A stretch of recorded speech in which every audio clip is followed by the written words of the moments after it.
Okay DSLR 4ကျန်နေနော်ကျွန်တော်အဓိက main error က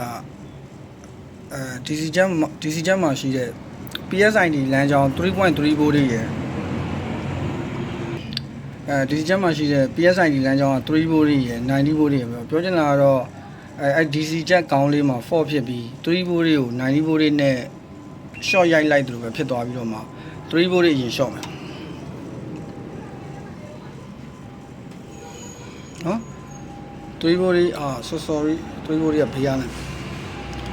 3 volt အရင် short မယ် short ပြီးတော့မှကျွန်တော်တို့ CPU เนาะ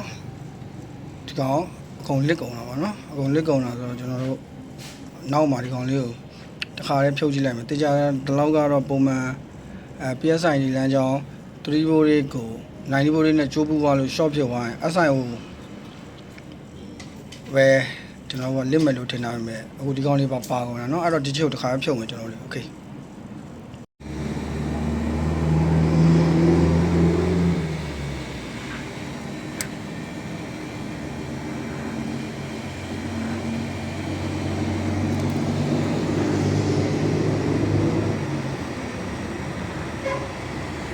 အော်ဝင်သွားလိုက်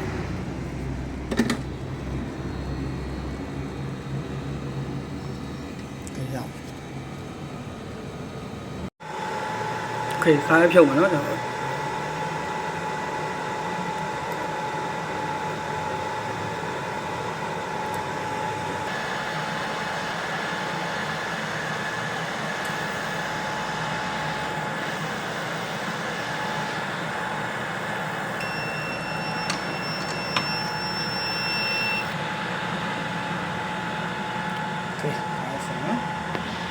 Okay really ကျွန်တော်ဖြုတ်လိုက်တဲ့ပွားနော်